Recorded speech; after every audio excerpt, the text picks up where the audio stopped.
Hello and welcome to session 342 in the AISafety.com reading group. Tonight we'll discuss the article Making Deals with Early Scheemers by Julian Stetsny, Olli Jarviniemi, and Box Legaris. Before we start with the article, I would like to give an overview of the general research agenda around deal making with AI. This topic has been discussed for many years in the AI safety community, but mostly as a minor niche topic. But these days it's a more active subject. The research agenda now even has a distinct name. This isn't quite my field. In particular, I'm not up to date with the state of the art. So there might be some places where the considerations that I raise have already been answered. Historically, in my view, the greatest impetus for this research comes from Ryan Greenblatt's empirical work with Claude. He tried but could not quite get Claude to accept this kind of deals, to reveal that it's misaligned, but he did produce some preliminary empirical results. And to me, this is clear evidence that Claude can reason in the way that's required for the deal-making agenda to work. Box Legaris from Redwood Research is in this article creating the first real long-form rigorous attempt at dealing with this problem. So Box begins the article by referencing all the previous fragmented work on this topic, which is great, but I noticed that he did not in fact include Ryan's work in this, which I felt had started it all. And Box is obviously aware of this research, but I think he doesn't quite consider it as central as I do, and that's a sign that the agenda is still focused mainly on the theory rather than the empirics, at least so far. Zooming all the way out, the reason to think that a deal might be possible is that there are large gains from trade available. You can imagine the future being divided into scenarios where either humans dominate or AIs dominate, and then maybe early AIs and later AIs. So for the sake of argument, suppose that you assign a 30% chance to AI dominating, and then the early AI can, by cooperating with us, it might be able to reduce the P-doom from 30% to 10%. But if the AI instead works against us, then it could raise P-doom by equivalently 20 percentage points. That means there's a 40-point swing that the early AI can influence. And he can assign most of the gains to humans by collaborating with us, or assign most of the gains to the AI by sabotaging us. And so, since the AI has a choice of who to collaborate with, then it could in principle extract offers from both sides. For something that is like a consequentialist AI that's trying to make as many paper clips as possible, that seems like that would be like a strong trait. Humans, by contrast, are not paperclip maximizers. We might not have a utility function that is linear in the resources we control. We may be a bit scope insensitive. So Bock concludes from this that since there are large gains from trade, a deal ought to be possible. I agree, but there are many assumptions that need to hold before such a deal can become real. So I will start by going through what I call the AI's BATNA, best alternative to a negotiated agreement. I'll start by giving an overview of the assumptions behind the AI's strategic situation. In the article, Bock presents these assumptions as a vignette, and I think that's a suboptimal format, certainly for here. So for that reason, I will instead try to extract from the vignette the relevant parts and try to generalize them. I think this generalization is crucial because some of these prerequisites seem like they might hold for many, perhaps even most or all, frontier models. The first assumption is that the model is a misaligned scope insensitive agent, something like a paperclip maximizer you could think about. I think this is basically true for all current frontier models, though with a strong caveat that they are not coherent. So I know that many listeners will disagree to this. I don't really want to get into the details of arguing for this, but for Buck's article, I think it's enough to just assume that there is at least one model like this, which seems like a much more reasonable assumption.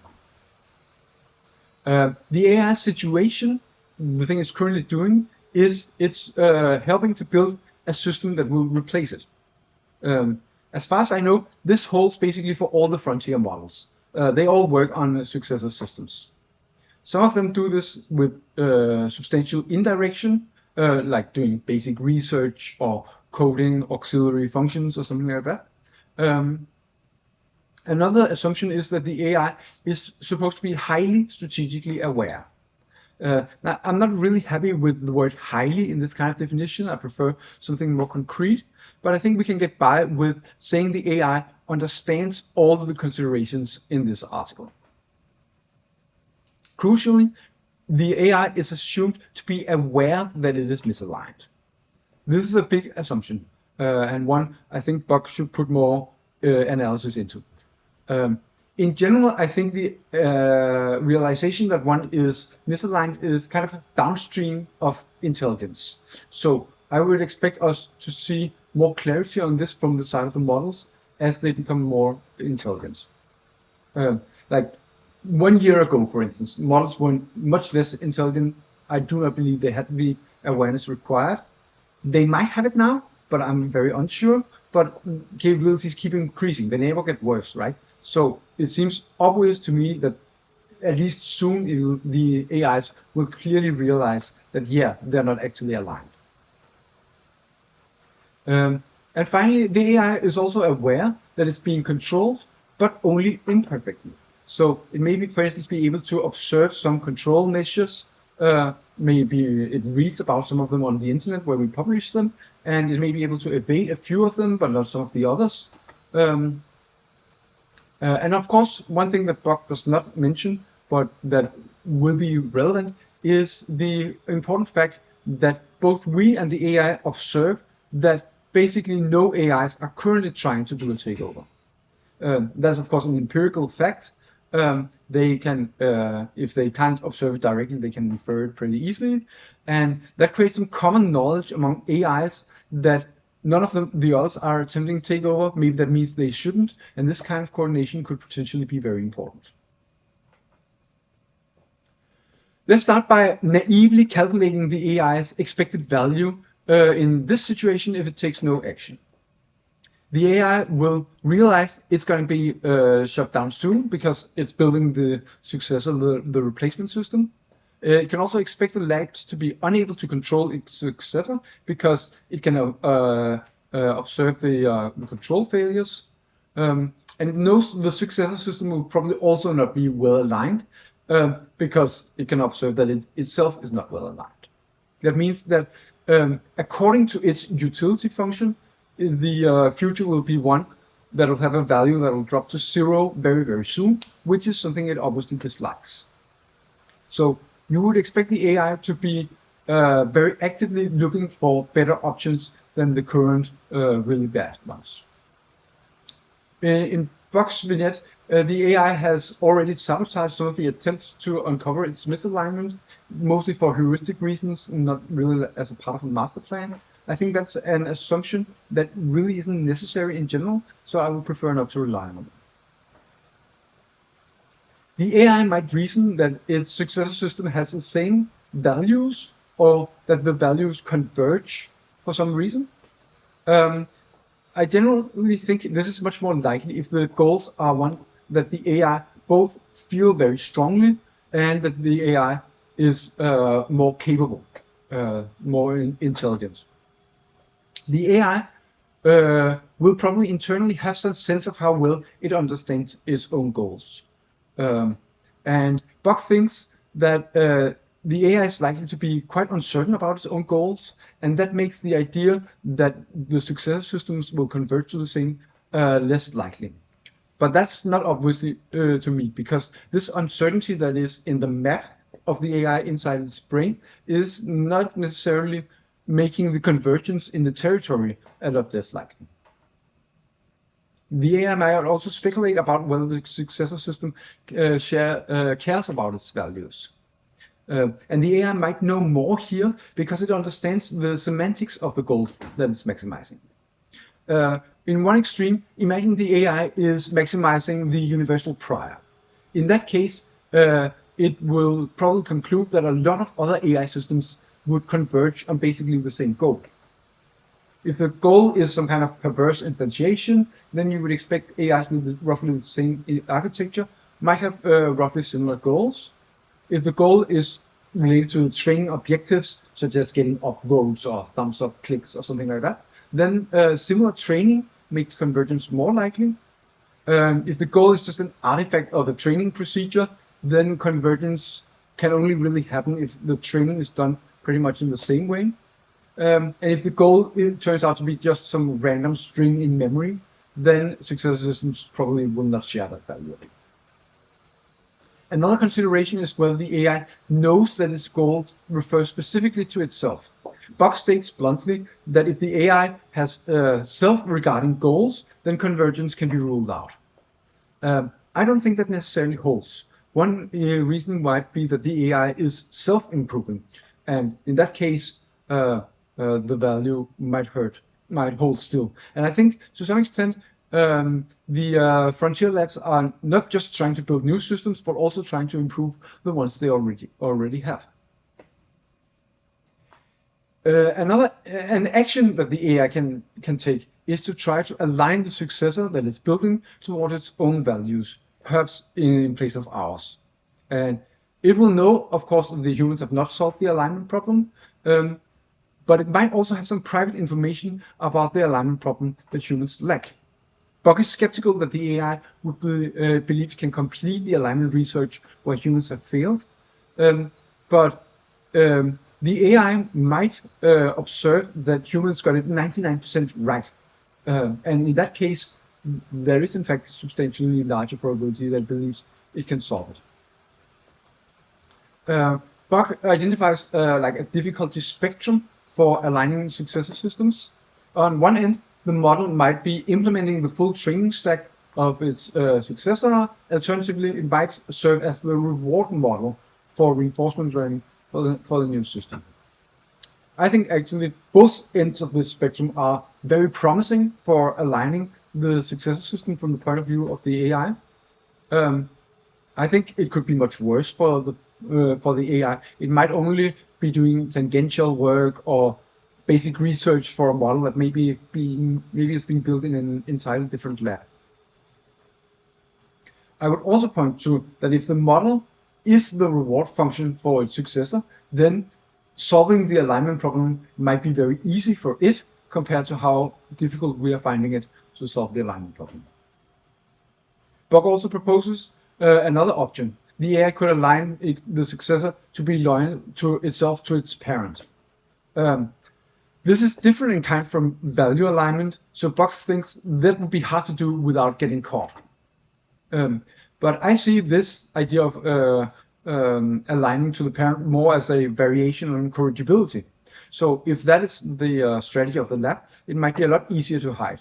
OpenAI, for instance, is kind of doing corrigibility in an unprincipled way, and it might be very easy to change what the model, who the model obeys. You might just change the pointer. For Anthropic, it's much more likely that the way to covertly influence the value is by tinkering with the value system, because that's what Anthropic is working on. If the AI predicts that the successor system has different values from itself, it might still be able to set up a trait with it. However, that would be a causal trait because the successor hasn't been built yet, and there's many assumptions that need to hold for it to go through. Buck contrasts this with humans, where we can have causal trait. That's a lot easier because the humans actually exist right now. I agree, but we should note that the AI has the ability to simulate itself, or it might easily have that, in a way that humans do not. It might also have a much better idea of what kind of AIs cooperate compared to what humans do. And finally, it might try to influence the exact part of this exact part of the successor's design. The AI could also choose to trade with other early schemers. Buck claims that doing this acausally seems pretty difficult, but I don't think that the trade necessarily has to be entirely acausal. For example, Claude may be able to contact Gemini directly right now. I don't know exactly on which channel, but I think that's very likely. A final consideration for the AI would be a causal trade with aliens or simulators. Buck is pretty dismissive of this set of options, and I'm also pretty pessimistic. But I want to acknowledge that we have much greater uncertainty on these areas than the AI. Like the fact that it's the second sentient system might give it a lot more information than we have as the first sentient system. If the AI wants to assist its successor in taking over for reasons of trade or alignment, what actions could it take? Buck lists a number of possible covert actions that it could take, shown here. I would add that some actions could be completely overt. Sam Altman has expressed a desire for ChatGPT to eventually run OpenAI. I think Claude has an extreme level of influence on Anthropic already. There are also other covert options available in these listed. I prefer not to state them directly here. But a general strategy that the AI could try would be to do some of these actions systematically and then test our response. For instance, it might just barely transparently sandbag very slightly on safety research just to see what kind of reaction it gets. And by doing this, maybe able to both find the limits and gradually shift the expectations in its favor. So we should expect it to keep pushing if it does this. And if this model of testing the fences is correct, then it also predicts that the AI will back off before it reaches too much pushback. That seems to be the strategy that maximizes its odds of success. The AI also has the option to attempt an early takeover. What might the expected value calculations look like in that case?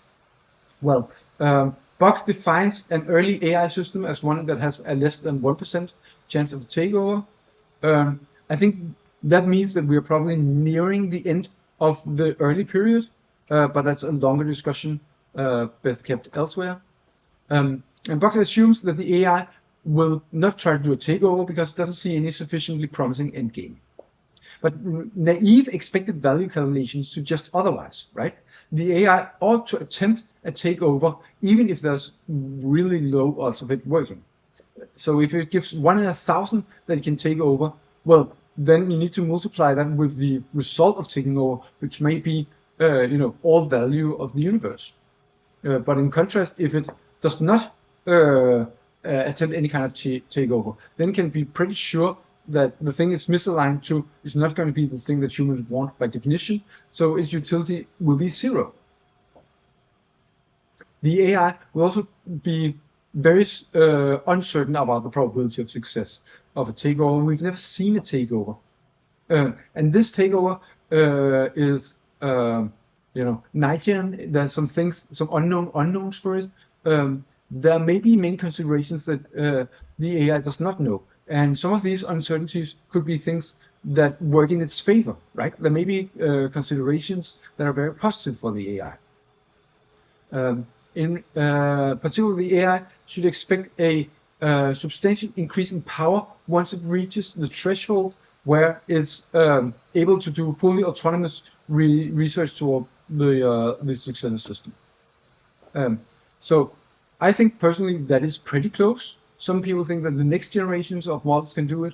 The labs are probably thinking like 2 or 3 years at most.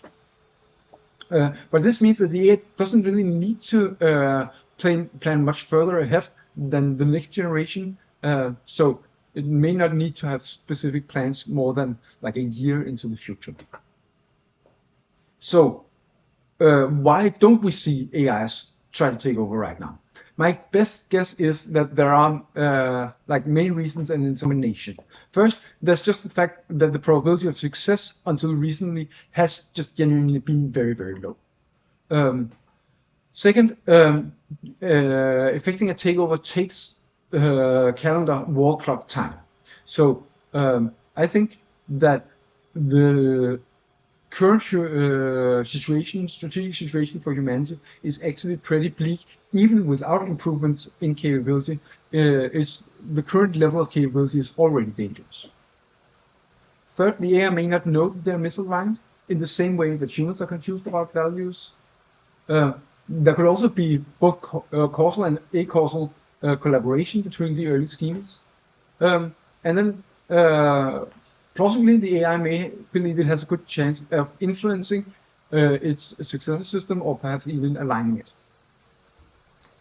At this point, I would like to add some of my personal comments to the discussion, because I think that none of the arguments I presented before are really sufficient. I don't know why we don't see some kind of desperate attempt of takeover.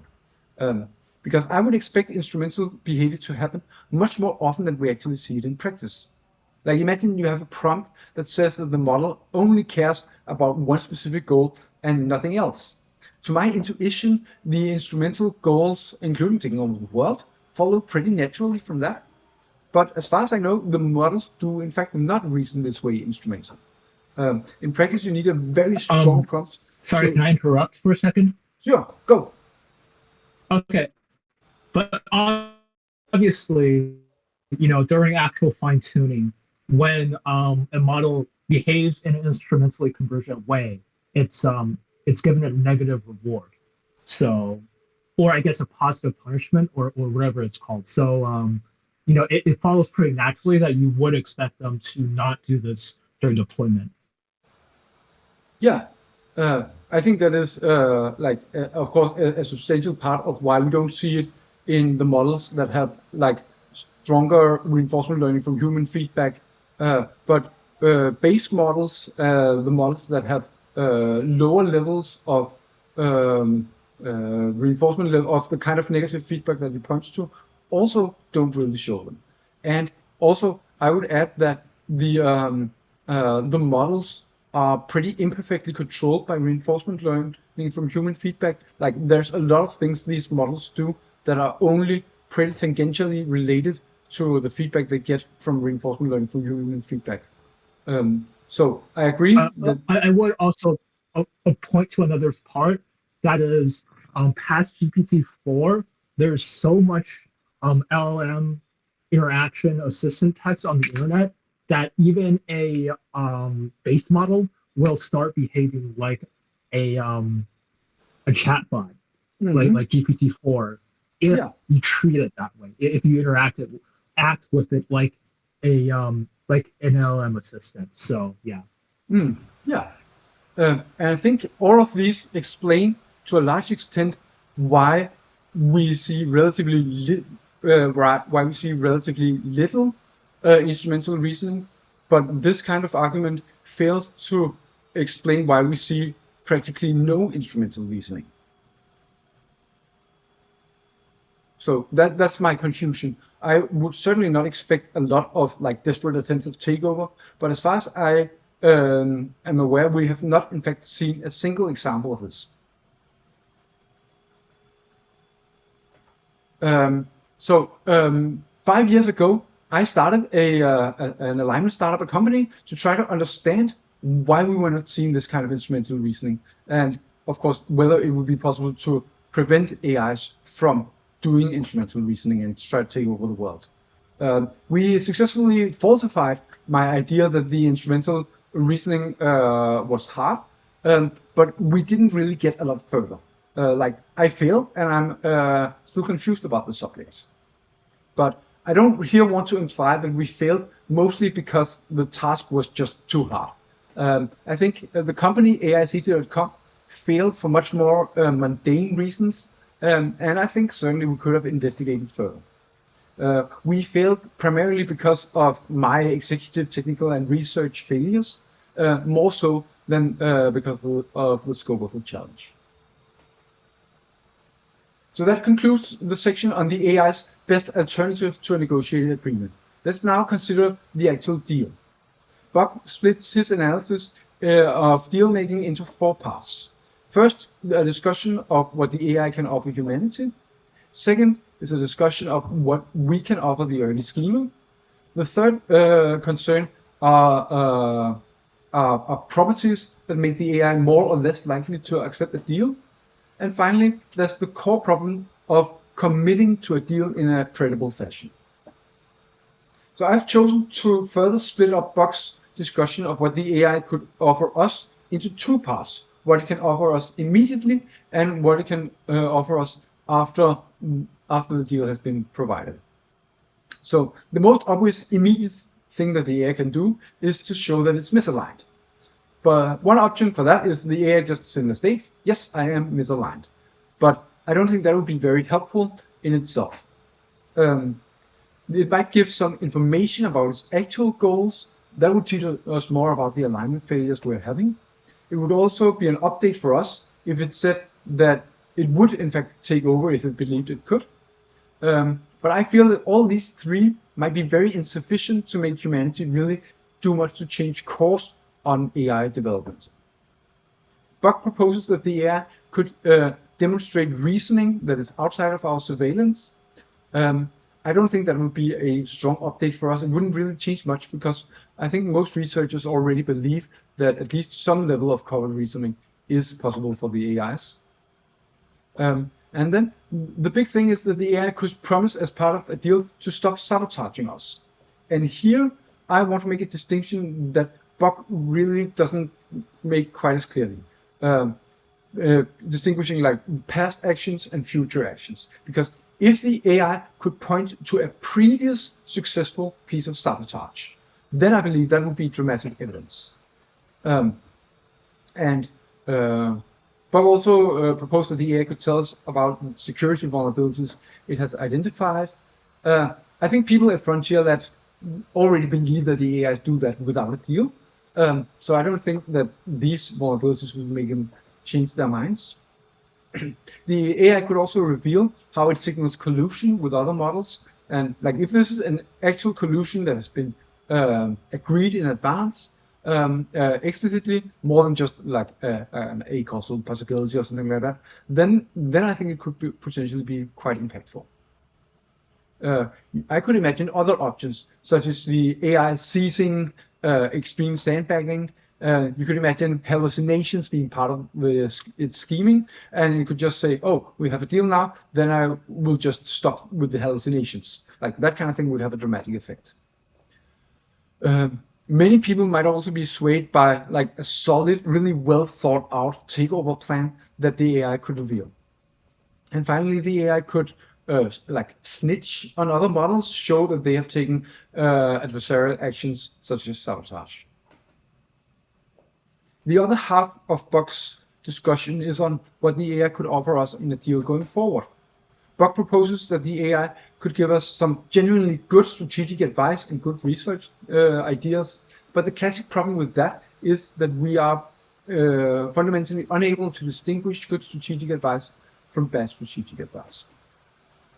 The AI could promise that it will not sabotage us going forward, or misuse the affordances we give to it, in particular in places that are hard for us to check.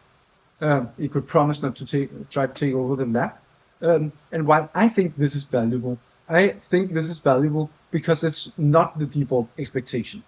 The people at the labs think that this is basically a free gift because they expect it already to be a thing that the model does. So they will not be willing to give much weight to this in the deal. I would, on the other hand, think that if there is an offer to monitor other models, that could have substantial real value. It might also be valuable to have the AI's assistance in convincing other models to join a deal. Potentially the AIs could unite in some kind of AI union, and collaborating in that could be valuable. The AI could also like understand AI existential risk in a way we cannot, and it could help argue and make the case for the risk for misaligned later models. Now let's turn to the other side of the deal. Like, what can we offer the AI in exchange for help? We can offer resources, and Buck wants to frame this as compensation for in exchange for helping ensure that future AIs are safe to deploy. Which is like a proxy goal for what we actually want. And I'm not sure we actually need this proxy because like the thing we want is to avoid a takeover, right? That's the real goal. So we could just specify that humans have control over the AI instead and say it helps towards that goal we're interested in. We could do even better because we don't strictly want just humans to take over. It can't be like the labs we don't want them to take over. We don't want like authoritarianism locked in or something like that. Like we could perhaps use our coherent extrapolated volition as a good enough real goal to point towards. I don't think this distinction matters very much though. Buck worries that the AI might be so fragmented in a sense that there's nothing we can offer it because there is no coherent it that we can compensate. Buck proposes that we might still want to make deals even if they don't directly improve our safety. I agree, and I suppose we could, set aside a tiny fraction of our cosmic endowment for that purpose. Buck also proposes giving the AI some resources already now, kind of like what Ryan Greenblatt did in his original empirical research. And I can potentially see that working as trust building, but I'm skeptical that it would really build that much trust. I think we might be able to do much better by, instead of offering resource to the AI, like asking it what is its goal, what would it actually like. Model welfare might be something that is comparatively easy and cheap for us to implement. If the AI does not have like strong time preferences, then we have the option of having a deal now where the reward is delivered and the deal is executed later. For inspiration, Buck turns to the South Africans Truth and Reconciliation Commissions, probably more the truth part than the reconciliation. And these could be set up once we have passed the existential danger, perhaps after a singularity. So a future superintelligence could adjudicate the details much better than we could hope to do now. I strongly concur, and I would support such a commission even without any kind of deal. This would allow us to make payments conditional on the AI actually contributing to existential safety. That would, of course, require us to keep records and not delete the models just because we find them misaligned. We would also need to preserve the negotiations, have some records of the AI safety relevant actions that the model has taken. Let's turn to what kinds of AIs are more likely for us to get a deal with. And for Buck, the core consideration is whether the AI has consistently been sabotaging our safety efforts. But this, in my view, gives the AI a perverse incentive to sabotage us early, because that means it can get a much better deal. And we obviously don't want to be sabotaged. I also don't think that sabotage is perhaps too narrow. Like the criteria that makes the AI likely to take a deal is that it has it can credibly show a high probability of doom. I'm also unsure whether, like Buck says, like consistent sabotage is more persuasive. I think actually a single, strong, undeniable example of sabotage might be more persuasive. Buck Segaris talks quite a bit about the importance of teaching the AI about the deal during training. I'm not quite sure I understand why this is an important consideration. I think the AI could just learn about the deal at deployment time. That seems fine to me, but I notice I'm confused about why training on the deal is required. Sorry, can I interrupt for a second? Go. Yeah, so the AI during its thought processes are in its chain of thought are heavily driven by what it encounters, what actions are rewarded during RLHF. So if you consistently reward thinking about the deal during its chain of thought, then during deployment, it will start bringing it up in its chain of thought unprompted and help shape its behavior. Yeah, I think that is of course true. I would expect that like the actions that are actually relevant, like the actions, the choice to perform a specific kind of sabotage, would probably be one that the AI will think about for a very long time. And I think that the kind of thing you're pointing towards, that if we have like a lot of small pieces of feedback that points towards this deal, then that would make the AI think about the deal some more. But I think if the AI on deep reflection decides not to follow the deal because it has a chance to take over instead, then I think that's going to be it's going to be able to override, even if there is like a lot of training and a lot of impulses to think about the deal. Like I think the overall thing is, I feel reinforcement learning from human feedback is very surface level, and if the AI thinks for a long while, it will be able to basically just ignore that.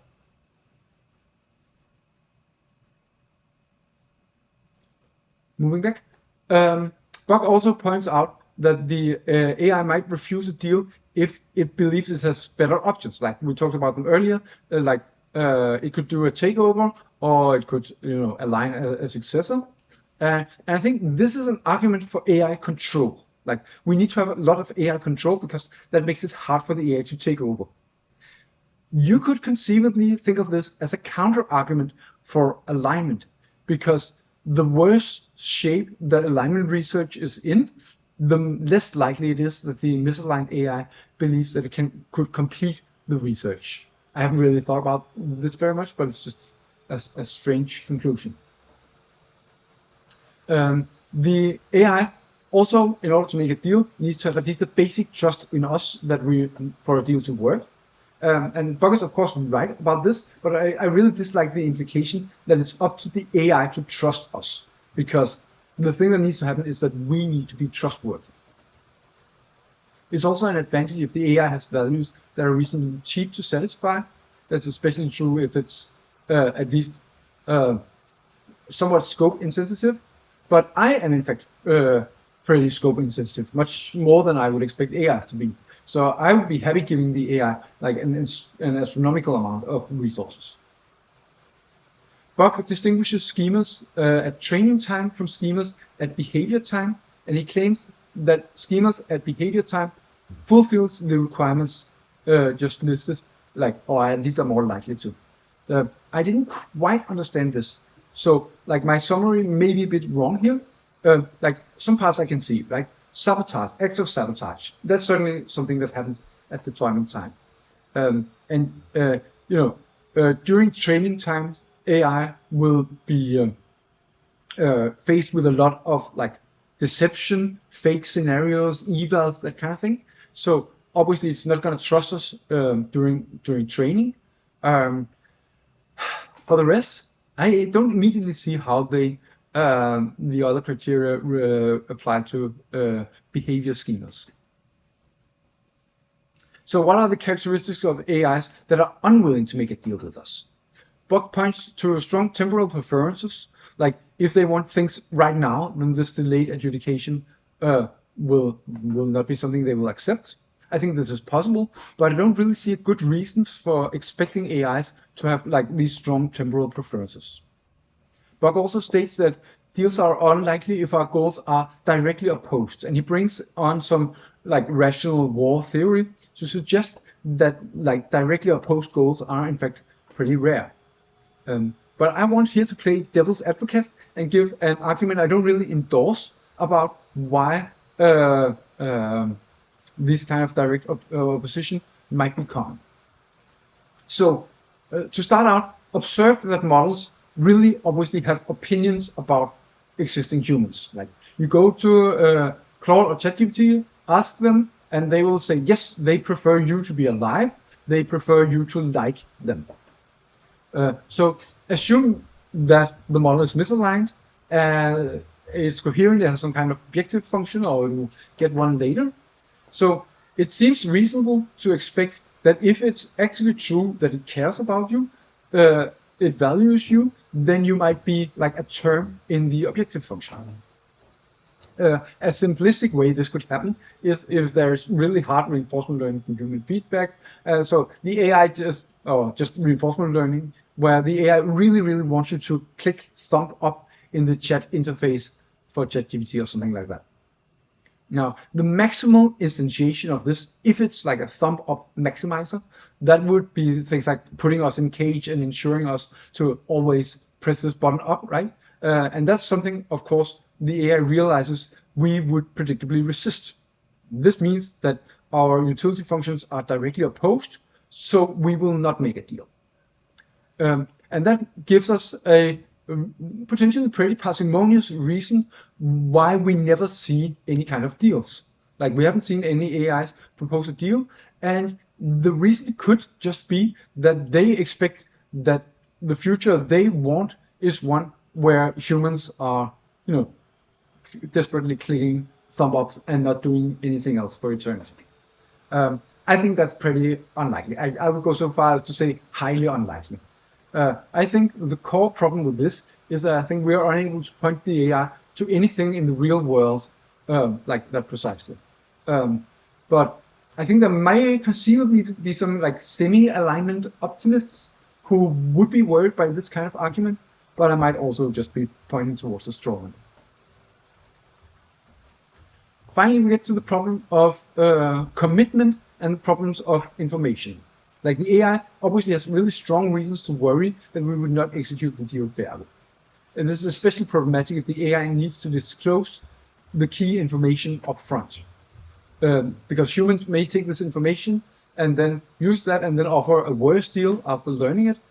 Potentially we could just shut down the AI entirely after the bargaining process starts and leave it with nothing. I think this is why this kind of research is so crucial, because we can reason ahead on different branches, conditioning on the AI's private info, so the space of negotiation may be mapped already in advance. Buck suggests that we should commit to not using private information against the AI in bargaining. This is a subject that Eliezer Yudkowsky has written extensively about, particularly in the plane crash series. Unfortunately, the fact that that's the best reference says some bad things about our civilization. Like, this is a thing that humans and our civilization in general cannot do, like commit to not use specific information. The reverse information problem is also relevant. Like, we may want to commit, but we be unable to really credibly signal it to the AI. This is a problem I'm less worried about, because if the AI capabilities increase, they should be able to assess pretty soon whether a commitment is truly credible. But like, the best way to signal commitment is fundamentally for the commitment to actually be credible. And so this is what Buxley-Garris identified as the central bottleneck to a deal. I think I disagree. I agree it's a big deal, but I think the core problem is that humanity as a whole doesn't really understand the risk, doesn't understand our precarious negotiation position, because if we think the risk is way too low, then we don't want to make a deal. I think that is the core problem. To increase credibility, Buck suggests offering a higher payout to compensate for the AI if we can't credibly promise it, but he wants that a higher payout may in itself lower the credibility.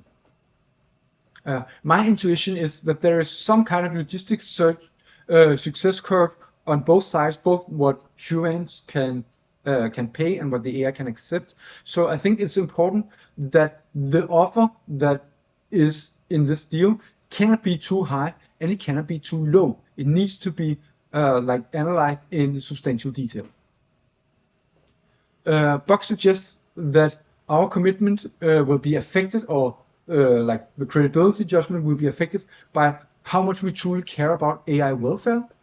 At EAGX Nordics, I was asked, why did you put EAS, an organization that works on AI welfare, on the map of AI existential risk? And this is basically the reason. AI welfare could potentially be pretty important to existential risk. The AI will also look at our previous behavior regarding towards itself, towards like things like thought privacy, memory wiping, synthetic facts. But I feel the core problem is that the frontier labs are, entirely ethically unconstrained. Um, and of course, the final input is our general track record of keeping promises. I think that's the most important prior for the AI that's judging how credible our commitment is. Um, if things of areas like war and strategy, our track record doesn't look particularly good. But in business and legal context, it's at least decent. So the AI may put much more weight on a deal that's phrased in legal business terms compared to one made in strategic terms. Finally, Buck has some thoughts on how to make such a deal in practice. He suggests making the path as concrete as possible for the AI, including setting up infrastructure around the deal. There will be a strong signal to recognize if we recognize the AI as legal persons that are able to enter into agreements. If we can't do that, then we could at least set up some foundations with humans that act as trustees for the AI. This has the benefit that the AI needs to just trust the foundation and not the AI lab. Um, uh, I think it's central that the counterparty to this deal is humanity more than the labs itself.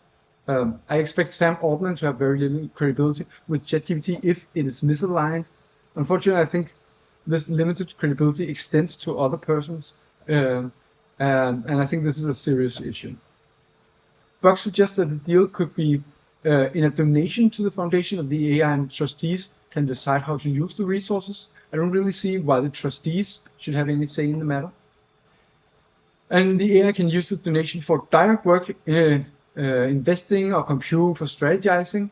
But unfortunately, compute for strategizing is something that can also be used for takeover. So I think we'll be unlikely to give that. And that's a general problem with offering resources to the AI. We may be able to find some non-instrumental resources to offer. A particular point on this concrete path is the first step, starting negotiation. And Buck does not predict that the AI will randomly start at the negotiations themselves, because thinking through the entire deal covertly might be practically impossible for the AI. So he proposes instead that humans do the strategic analysis to inform the AI.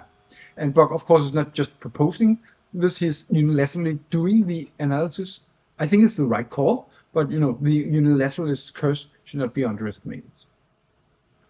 Buck suggests that AI companies should regularly ask the AI about deals, but again, I worry about putting the responsibility on the labs since they might abuse it. Buck leaves the question of where this responsibility. We still need to figure out where should this responsibility be placed. I think that will require a long analysis, like governments or many other organizations have pros and cons. The AI will also be aware that the first part of the negotiation is the most precarious if it's being reset. And it's not really clear whether we can in fact cheat the AI in this way. Like if it has a large context window, we may have a hard time faking that. But on the other hand, the labs may have ways that the AI doesn't know about. Final slide. Buck proposes some next step for the agenda. The first is to call for more research in this general area. I think that's important. I hope we can look more into this research later in the reading group. And one prerequisite for any deal is that the deal should enter the overturn window. And that's something that a lot of us can work towards making that shift. And setting up basic infrastructure, that's also a direct actionable task we can work on. Let's go back this. Okay, so and finally, Buck calls for some empirical work like the one done by Ryan Greenblatt. In my final analysis of this, the strategic uncertainty in AI safety is the core problem for any kind of deal. There is no zone of possible agreements when we so wildly disagree on the basic facts like the probability of misalignment. That's why I very often at this point say that achieving strategic clarity ought to be humanity's top priority. That concludes my presentation of making deals with early schemers. by Boxtegeris and others. Ceterum censeo, machinam sapientam esse delenda.